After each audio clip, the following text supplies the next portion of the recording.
A very good morning to you all and welcome back. You're watching World News and I'm your host, Klaudia Czerwińska. Munich airport was forced to halt operations Thursday night after a number of suspicious drone sightings. The incident is just the latest in a series of airspace violations which have been occurring across Europe in recent weeks. 17 flights were cancelled and 15 more diverted to other airports, affecting some 3,000 passengers at the German airport. According to German media, it was local residents who spotted the drones and alerted the authorities. Munich airport reopened early on Friday. Just last week, swarms of drones were noticed over critical infrastructure in the Schleswig-Holstein region. In September, a number of airports in Denmark and Norway were also forced to close temporarily due to drone sightings. Drones have also been spotted over critical infrastructure in Sweden. The investigation into drones' origins and possible connections between the incidents is still ongoing, but Danish authorities are not ruling out Russian involvement. We're in a new type of war, said Polish Prime Minister Donald Tusk, commenting on recent Russian hybrid efforts in Europe. Some of Moscow's vessels have been spotted circulating close to a Polish pipeline near the port city of Szczecin.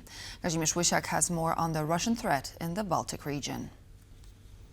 We have another incident now close to Szczecin port. 2 days ago it was an incident close to our Petro-Baltic platform and our pipeline. Both are Russian vessels. And in fact, we have a new incidents in our region, I mean Baltic Sea, every single week. The Polish Interior Ministry confirmed on Thursday that a Russian civilian vessel sailed close to a gas pipeline and left immediately when called out on the radio by the Coast Guard. Russian security services are looking for more and more ways to target and destabilize Poland and other EU states and to sow disagreement inside our country. This is yet another case of Russia testing Europe's patience in recent weeks, mostly with drones flying over critical infrastructure in several countries. And Poland says the continent needs to realize the gravity of the situation. Some of us, we like this definition like full-scale aggression or incidents or provocation. No, it's war. A new type of war, very complex, but it's war. Analysts point to several reasons why Russia sets off these provocations. One is testing the waters. Both sides are constantly adjusting. Russians are coming up with the new ways of testing us, while we have to continue adjusting our standard operating procedures. And the other is sowing chaos and panic in European societies, all part of Russian leader Vladimir Putin's plan aimed at discouraging the continent from backing Ukraine. He wants us to talk about these issues. He wants that our societies will be, let's say, less supportive towards Ukraine. But politically, that plan seems to have the opposite effect. At the informal summit in Copenhagen, European leaders not only backed Ukraine once again, but also backed the creation of the so-called drone wall, counter-drone measures to be set up across the continent in cooperation with Kyiv. For TVP World, I'm Kazimierz Łysiak. Not a success at all, said Piotr Kaczyński, a lecturer at the European Institute of Public Administration, when discussing this week's European Political Community Summit in Copenhagen. During an interview with TVP World, he pointed to the indecisiveness of the EU on frozen Russian assets and failure to address Belgium's request for a legal framework to justify the seizure as an indication of a lack of direction when dealing with Russia. What we have seen is just a series of arguments without any conclusion in times when conclusions are absolutely necessary. So this must have been very poorly prepared. It's a clear illustration of ill-prepared summit because everybody knows who are the concerned individuals. The same Belgium with Bart de Wever, the Prime Minister, right now is voicing worries, but the same Belgium had worries when the port of Antwerp was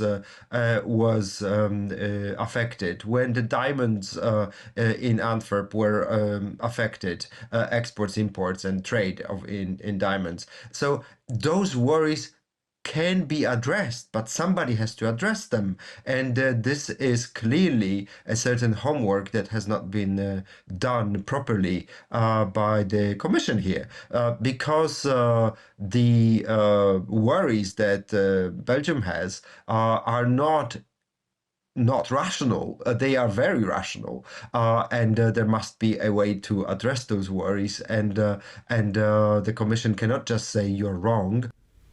And so, continuing on the subject of the summit, the meeting in Copenhagen wasn't thoroughly planned, says Tomasz Włostowski, a managing partner at EU Strategies. In an interview with TVP World, he said that some of the member states cared more about the meeting than others. Nobody fully understands what a drone wall is. I mean, it sounds nice. We sort of understand in general what it's supposed to do, but what exactly is it? I don't think anybody understands. That's number one. Number two, it's also, I think, clear that there are some member states that are more focused on this topic, and those are the member states here on the eastern border that have experienced Russian incursions. So the countries further to the west, they don't care that much about it, and they don't have the sense of urgency. And then there's also this moment, this aspect of who's going to benefit. Because essentially, if we're building something together, there's going to be European money in it. Well, who's going to sell the things needed for this drone wall? Is it going to be drone manufacturers in Poland, or is it going to be some IT companies, service companies from France, Germany, and so on?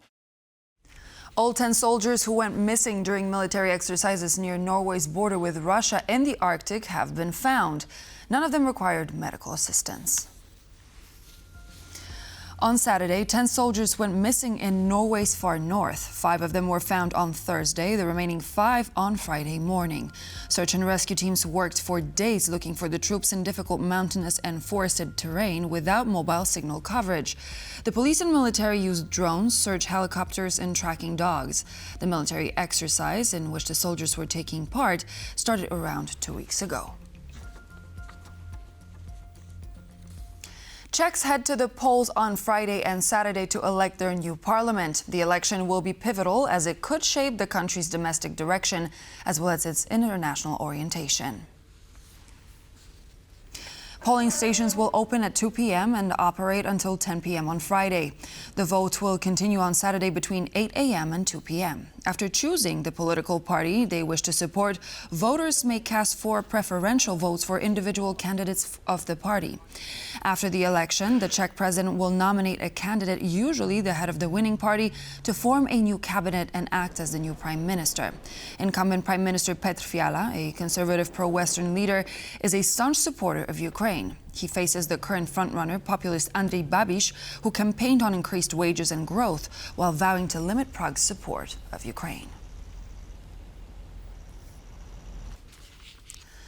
In Warsaw, demonstrators marched on Thursday in support of the detained members of the Global Sumut flotilla. 2 protesters were detained after vandalizing the building of the Polish Foreign Ministry. Pro-Palestinian protesters marched in front of Polish government buildings, parliament, and the presidential palace.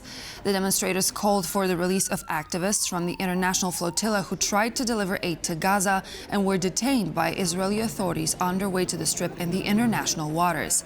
There are 4 Poles among the detained, a journalist, 2 activists, and a Polish lawmaker.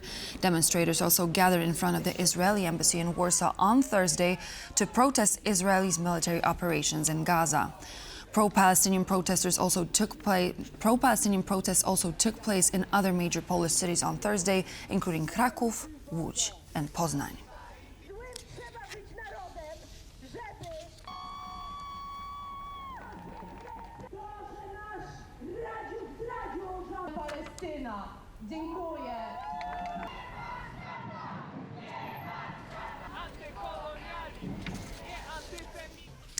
Winter is already here, at least in the Polish Tatra Mountains. But as the breathtaking views attract tourists to frozen peaks, rescue services remind visitors that the local weather can be very dangerous. Gabriela Jelonek invites you for a walk through the snowy landscapes of the Polish Tatra Range. There is 9 centimeters of white powder on the summit of Kasprowy Wierch, and according to meteorologists from the High Mountain Meteorological Observatory, it's already very cold. Right now, there's less than 10 centimeters of snow, 9 centimeters to be exact. Winter conditions, -4 degrees Celsius plus wind, so you need to dress warmly. However, tourists who reach the summit by cable car from Zakopane are delighted. Students who spent the last week here are happy that the weather brought back childhood memories, while some tourists saw snow for the first time. Considering that I live in the Greater Poland region, where it rarely snows in the winter and certainly not in such quantities, it brings back childhood memories of building snowmen, snowball fights, and childish joy. Beautiful. I've never been to the mountains in the winter before, and now I've also seen snow in the mountains. I'm delighted. You can't see a thing, but it's good. It's warm, and despite the temperature, you can go without a jacket, so there's no problem. Just be careful. It's slippery. The Tatra Volunteer Search and Rescue warns against difficult weather conditions and possible snow avalanches. Rescuers also remind people to wear weather-appropriate clothing.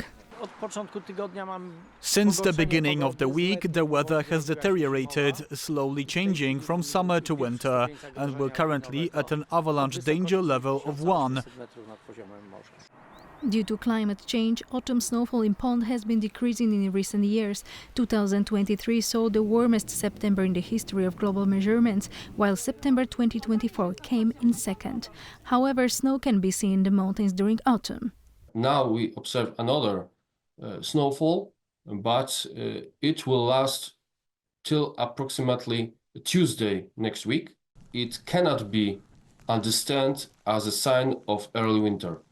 It seems that visiting the Tatra Mountains this autumn we should be ready for the unexpected. Both autumn and winter season at once, but for sure with landscapes just like in fairy tales. For TVP World, Gabriela Jelonek. The 6th Kyiv Biennale has opened in Warsaw's Museum of Modern Art with the aim of exploring art inspired by armed conflicts and bloody revolutions. An international consortium of curators invited artists from Eastern Europe, the Middle East and Central Asia to participate in this year's exhibition, which will stay open until January. The 6th Kyiv Biennial cannot take place in the Ukrainian capital as the city suffers daily missile and drone strikes. So as a gesture of solidarity, the Warsaw Museums of Modern Art offered to host the event.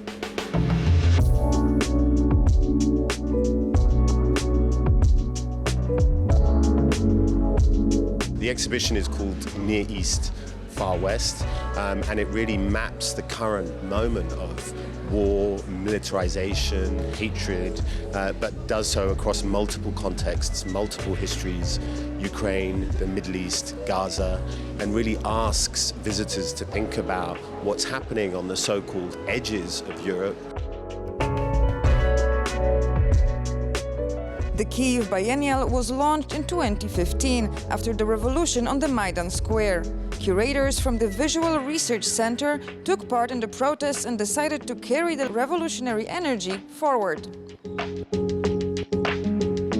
Our intention back then was attempting to inscribe the Maidan revolution into the global scale and compare it with other so-called Occupy Square movements across the globe, starting from the Arab Spring, Occupy Wall Street, Indignados in Europe. The curators have selected art from across what they call Middle Eastern Europe, a region marked by conflicts, both internal and external. I was thinking, how can I express what I'm feeling, and it was a kind of like a bloody color, when I just close my eyes, I just could see only red.